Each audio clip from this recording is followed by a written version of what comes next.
and then I got really sick, so I'm still recovering from that, and I apologize, but the video, hopefully it is still relevant and it is still helpful for you as we navigate the end of this year, and we're towards the duel. So without further ado, I feel that the energy for this reading is really about, changes coming in at the very last minute. Okay, so I do sense some really major changes coming into the picture for you. And I feel like the message I'm getting is sooner than expected, but then at the same time, it's like very last minute, very unexpected. So that's what I'm getting, and it's kind of a contradiction. So let me just explain.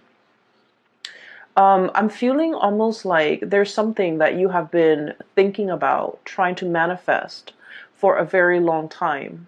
And I feel like for many of you, might be 2 years, the past 2 years, you're just like, I'm waiting around for it. And you're not one to, sit around idle and wait for the tides of change to come swooping in. You guys are very, productive, and you guys are quite like busybody. You like to stay productive. You like to be efficient with your time. So it's not like you're sitting there mulling around waiting for things to come in. So on the one hand, it's always, on the forefront of your mind that you want to implement something. You want to change something.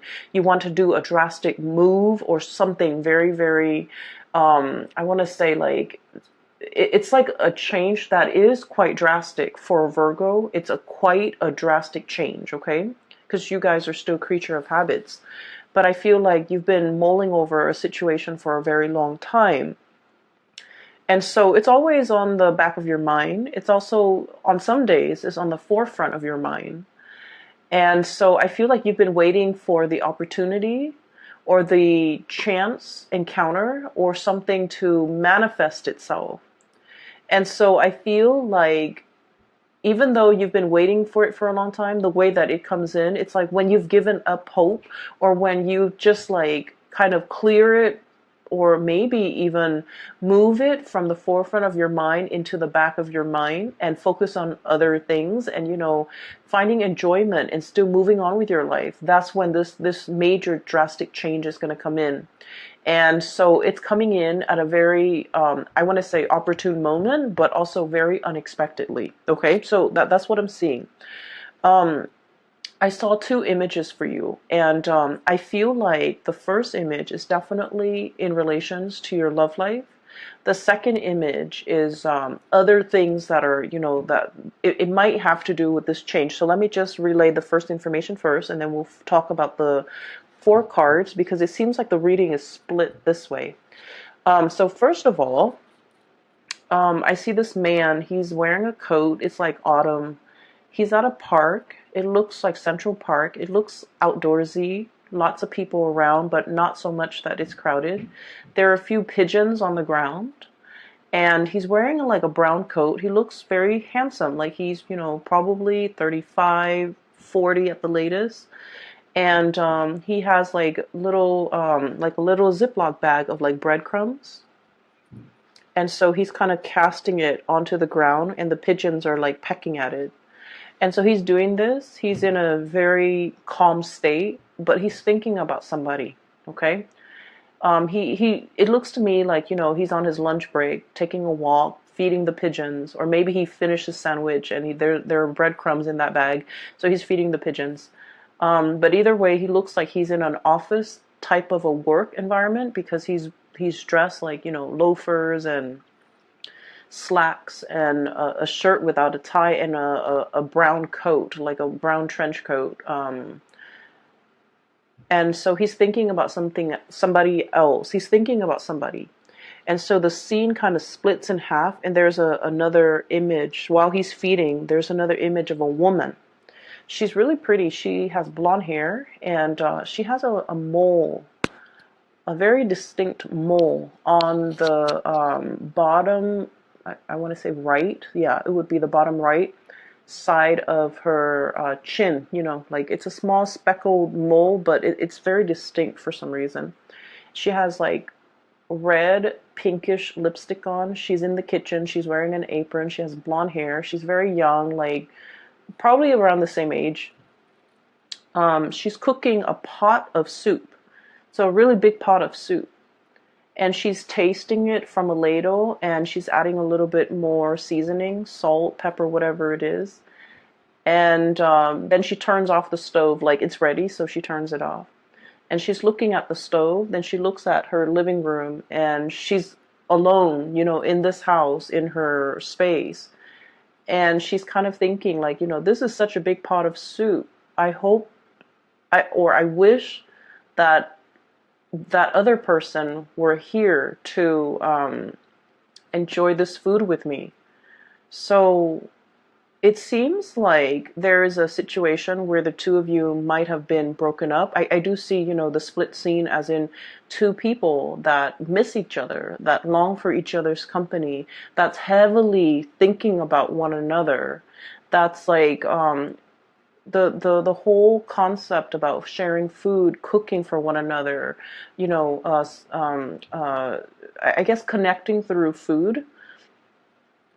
It seems very nurturing. It seems like it might have been a relationship where there's a lot of community, there's a lot of caring, there's a lot of tenderness, there's a lot of like, mutual affection and it's not like you wouldn't eat and cook for somebody you don't like, right? So I feel like in a way the relationship that the two people have had in the past might have been, they might have shared space together, they might have lived together, they might have been married, they might have dated for a very long period of time where they're comfortable around each other and they care for each other. So whatever the situation is, there might have been a situation where two people have broken up and they're still longing to reconnect. Okay, so I feel like for majority of you that might be the situation, because he's on the park bench eating lunch possibly by himself and then feeding the birds, like he wants somebody to share that experience with him. And then she's cooking this big pot of soup and she's alone in the house, and she's thinking like, I wish that person were here to share this soup with me. So it makes me feel a little bit sad, but at the same time, I just feel like both people are very content. They're going through the motions. They're still able to take care of themselves. So even if it was like a breakup or a situation where one person is no longer in the other person's life, life goes on. Like two people are still resuming their life. They miss each other once in a while. They're nostalgic for the past, and they miss that sense of companionship, I feel. There's definitely a sense of like, yeah, companionship. But life goes on. No one is heartbroken and devastated and unable to function. Both parties are still able to function. Give me just 1 second. I apologize. Sorry about that. I was making tea and the water boiled, so I had to turn it off.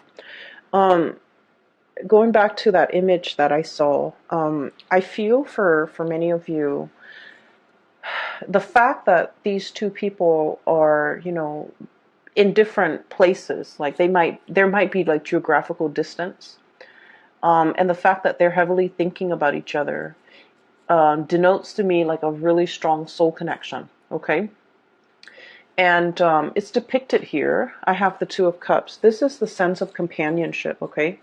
The cups energy deals with like emotions and also spiritual energy, where two people feel very, very connected. Okay. When they think about you, they're thinking about you, and it's sort of like, feeds into this loop where you end up reverting to, thinking about them and vice versa. So it's a situation where two people are very, very deeply connected, really care about each other. There might be great compatibility as well. Really great compatibility between two people. So for you, especially if you're in a long distance relationship, I feel like there is an immense sense of longing, wanting to be together, wanting to connect, wanting to, share the experience with another person. And then I also feel for others, there might have been a situation where it's like distance, like admiring somebody from a distance is what I'm seeing. I have here the Hermit, and the Hermit is a lonesome card. It doesn't mean loneliness. It seems to me like some type of remote viewing, some type of like distance associated with you and another person. And this combination, the Hermit and the Nine of Pentacles, admiring somebody from afar, admiring somebody's beauty, admiring the way that they look, and yet being so shy or so hesitant about letting them know how you feel about them. Okay, so if you're geographically distant from the person that is, really occupying a lot of your thoughts, and you're thinking heavily about them, I feel like they are definitely also thinking about you. And then I also feel, with Virgos are deeply shy by nature. And so I do sense that some of you might have somebody that you're really admiring from afar. You're like wanting to touch them, wanting to talk to them, wanting to communicate, wanting to really tell them how you feel. But in a way, your feelings for this person scares you. You like to be in control of your emotions. You're also very rational. And I've mentioned this before, but Virgo people don't fall in love. Like, love at first sight is not a thing for you guys. You can date somebody for a very long time, but if you haven't, and just like even keel and level headed when it comes to relationships, when it comes to love, when it comes to emotional expression. And so I feel like you're feeling this wave of emotions overcoming you, and you kind of, shrug it off or cast it aside, and you're like, that's not rational. I barely know this person. It's not rational. You really like this person. They're very independent. I'm getting a feeling of like somebody who might be, let me see, like somebody who's quite exotic, who um, there's something unique about them. So the woman with the mole on her face, it's coming out. It's near her chin. So like, I feel like you're dealing with someone who's not stereotypically like, it's not somebody that everyone would consider like classically beautiful or classically handsome. But for whatever reason, there's something about them. They have charisma, they have stage presence, they have magnetism. There's something that makes them very unique, and other people cannot help but stare at them twice. You know how there are some people, they're not classically handsome or beautiful by any stretch of the imagination, but there's something about them that's very alluring, and I feel like it has a lot to do with their confidence, the way they carry themselves, the way in the way they carry themselves. Okay, this is a Nine of Pentacles, very independent, self-sufficient, bold. It's somebody who is like, on the one hand, they can be very earthy, very easygoing, not high maintenance.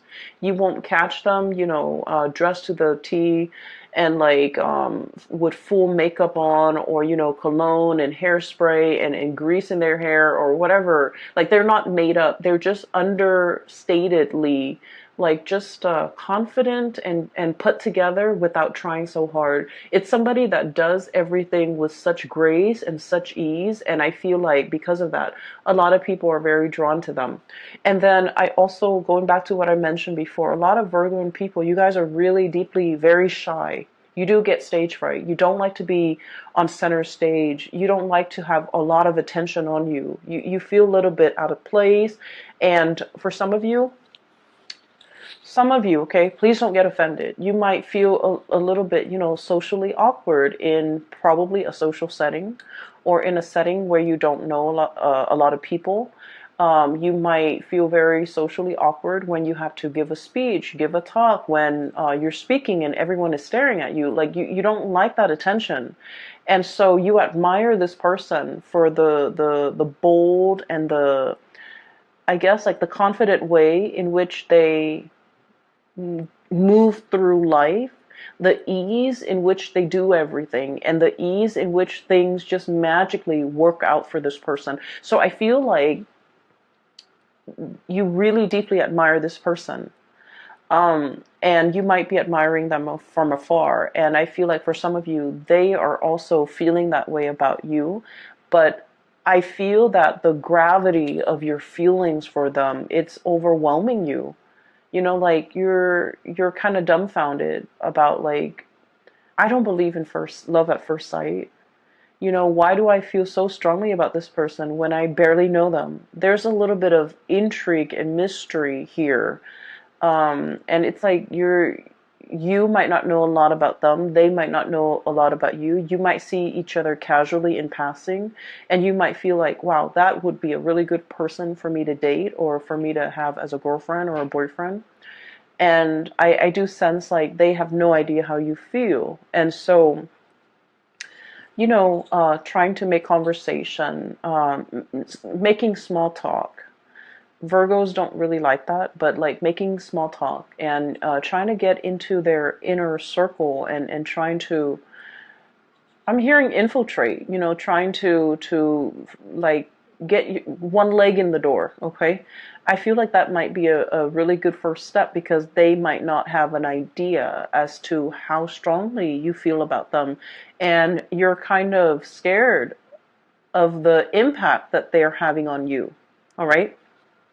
So let me just, that's for like singles. I feel like there's someone who's really capturing your imagination, and I'm just feeling like you're tongue-tied and nervous, and you get flustered, and you might flush and turn red when they're around or when you think about them, because I feel like your desire for them and your feelings for them can be a little bit overwhelming.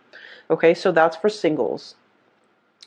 Um, I'm feeling as if, for those who are in a relationship, okay, if you're together with somebody, you and your partner have like you're kind of like at a major crossroads, not because of the relationship, but you're planning to make some major moves, okay? Make some major moves. And I feel like for some of you, we have here the Two of Pentacles. And the Two of Pentacles is about juggling jobs, juggling responsibilities, trying to figure out, do I stay here where it's stable, or do I go somewhere else?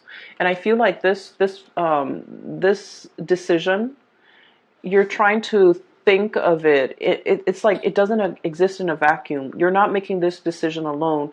There's inputs from your partner. There's considerations from your partner that's like coming into the picture. And so like you're trying to make all the pieces fit, okay? And that's going to become a little bit more apparent when I talk about the next image that I see. Make all the picture like the pieces fit together, so that you can, implement some type of a plan. So there's a lot of mulling over. There's a lot of communication. And then I also feel as well, there's a sense of like temptation, okay? You might be in one relationship and you're captivated by another person, okay? I'm seeing a lot of like earth and water. So like another earth sign, Virgo, Taurus, Capricorn, and water sign, Pisces, Cancer, Scorpio. So you might be in a relationship with one of those signs, and then you're like fascinated or interested in another person, okay? And so you're trying to, figure out what course of action to take, what you should do. Do I stay in this relationship, or do I jump into another relationship? So I feel like there's a lot of relationship energy, really just occupying a lot of your mind space, okay? And you're very good at compartmentalizing. When you're at work, you put on your work hat, and then everything else that's not work related kind of falls away. And then when the work day is over, you take off that hat, and then you go home, and that's when you think about all the other areas of your life. So you're very able to compartmentalize. But I do feel there's relationships, thoughts of relationship, decisions about relationships and things like that might be occupying the majority of your time for this month. So that's what I'm seeing here.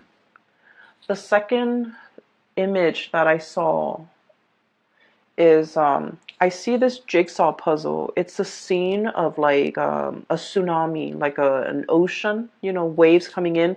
Not like a giant tidal wave, but it looks almost like those Japanese, you know, pictures of like tsunamis, like ocean waves, okay? It's a jigsaw puzzle. It's incomplete. The edges are already filled in, but the pieces are missing from the inside. And so I see somebody's hands putting the pieces together. And the person finds this piece, and the color scheme is very, very similar to something that's part of the wave over here. The color scheme is really similar. So you know how when you do jigsaw puzzles, the strategy is do the edges and then, you know, group all the pieces together that have similar color schemes and then go from there, right? So that's the way I feel like a systematic Virgo's mind would work.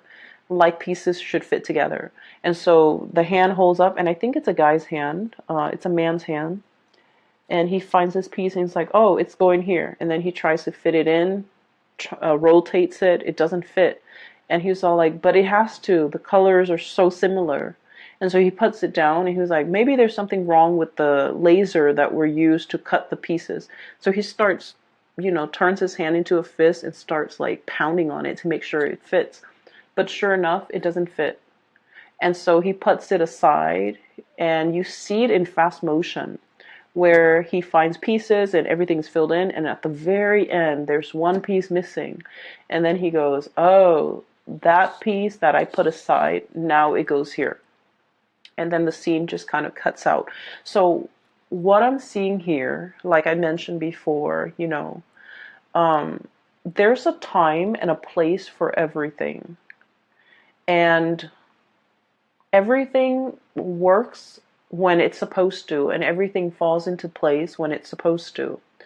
If we, you know, try to change that logic and try to fit something where it doesn't belong, and we try to stomp it and pound it in, it's still going to resist. Okay, so I definitely feel like there was something that you thought was really right, like in your hearts of hearts, in your mind, no matter how much you mull it over, you're just like, it's perfect, it has to work, it has to work. And for some reason, it didn't work. For whatever reason that you couldn't even understand. I guess that reason was never shown to you, and even till now, you know, whenever that situation happened in your life, even now, you're still perplexed about it. And you're just like, well, it didn't work in the past, you know, and I don't know why it didn't work.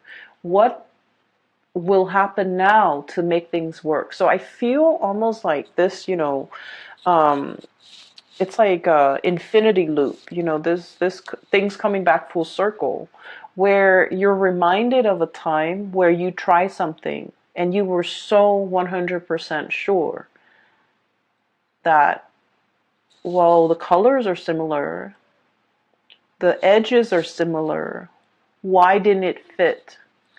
And now a similar situation is coming around, and you're just like, what if it doesn't fit this time? What if it flops on me?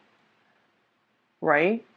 And so I feel like there's something coming around full circle. Okay? And whatever didn't work out before, it's going to work out now, because in the past, you forced it. You pounded it in. And I feel almost like you were so focused heavily on the details, on the I want to say like you might have been focused on I guess like it's sort of like wanting something so badly and making sure that it fit even when the physical environment was not right. Does that make sense? And I mean, it got to the point where the man with the jigsaw puzzle, he was like using his fist to kind of like hammer it in, but it didn't fit. And so they're telling you whatever that situation was that made you feel like you doubted your intuition, you doubted your judgment because you were so sure. whatever it was, it's coming back around. And now you're in a much better space where you're not trying to make things fit, where you're not trying to force things, where you are operating from a place of wisdom and allowing. And that's when the situation is like, it's right. Okay. So there's a time and a place for everything. We have to be able to see the big picture in order to understand how the parts all fit together. Does that make sense? And the reason I say that is you have some two cards here that are back to back. Five of Swords. And then the Six of Swords. I'm sorry. Five of Wands. Excuse me. And then the Six of Wands. Okay. So, oh, I'm sorry. This is the Five of Swords. So the Five of Swords is a situation where we're kind of like arguing, bickering, and the sword energy denotes communication, thought processes, mental processes that might have been faulty, where no one is really getting a word in. Everyone is bickering. Everyone is trying to, be right, trying to prove that they're right. And with the five energies, five indicates some major turning point, some major change, okay? And then we have here the Six of Wands, which is a victory. There's a situation here in the past, it was punctuated with a lot of conflict, with a lot of faulty reasoning, with a lot of just like, I believe this, even though I haven't really done the research, I still believe this. You might have been dealing with people like this in your environment where the energy that they kick up around them was like a repellent for good things to come. Okay, there might have been an environment that you were in where, let's say this, okay, a lot, if you're like ever walking or running on a dirt path, right? If you're running or walking on a dirt path, with every footstep or with every step, it kicks up a little bit of dust, right?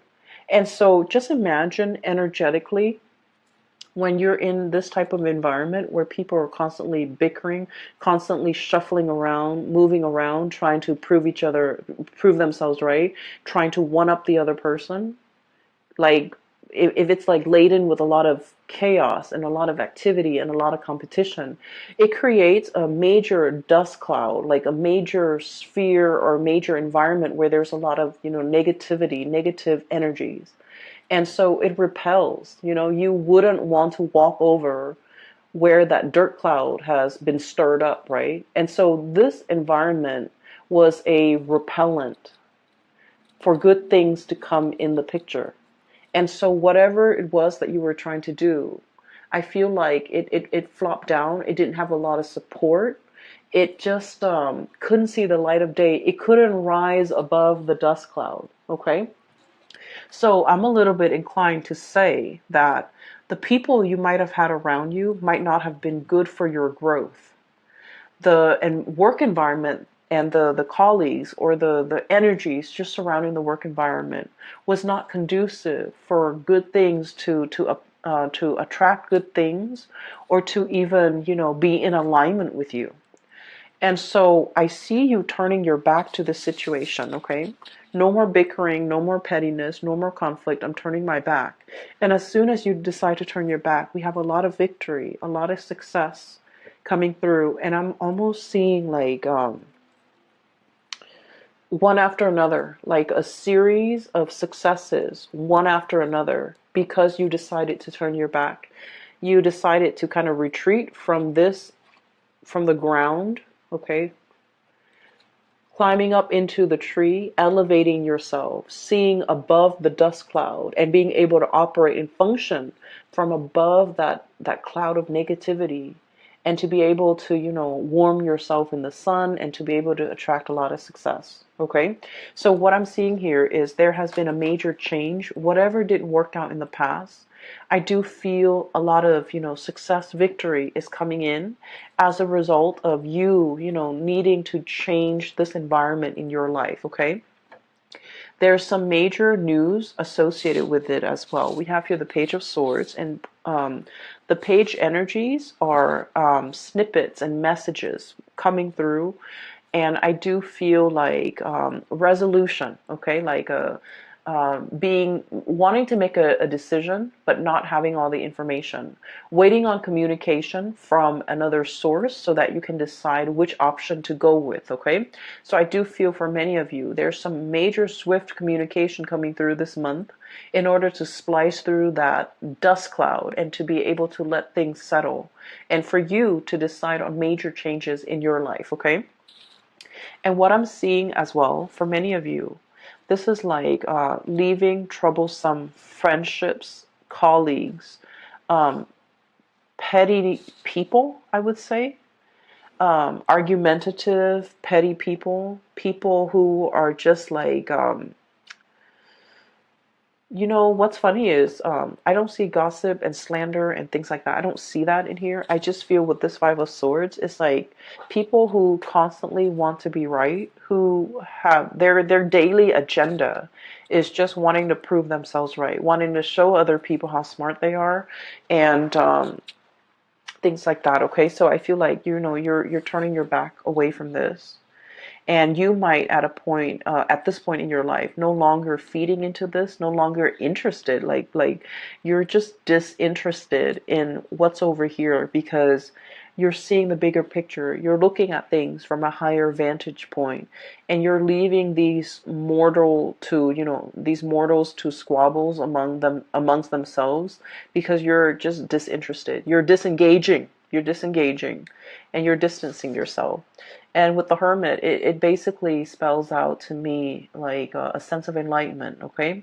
Not being bogged down with the material things that at the end of the day don't really matter, but operating from a higher vantage point, okay? And what I'm also getting, the last three cards in this deck, we have the Tower, sweeping waves of change, okay? So that jigsaw puzzle where I saw the tsunami, the theme is very similar to this card here, okay? What I'm feeling here is this is I pulled out this card earlier to clarify what the Tower represents, and this card to me is about manifestation. Is about it's almost like thinking whether or not we have the capabilities and the skills and the know-how and the ability to do something. I feel like whatever that situation was in the past that you failed at, or you felt like, I was so sure, why didn't it work out?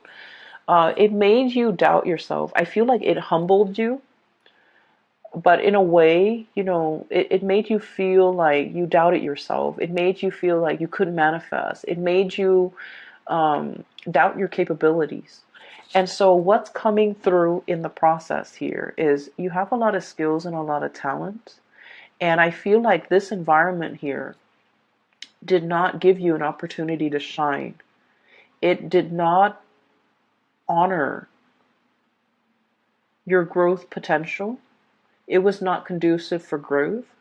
It was not conducive for you to utilize your full talent, to display all your skills, all your assets, all the, it just like, it stifled your growth almost, okay?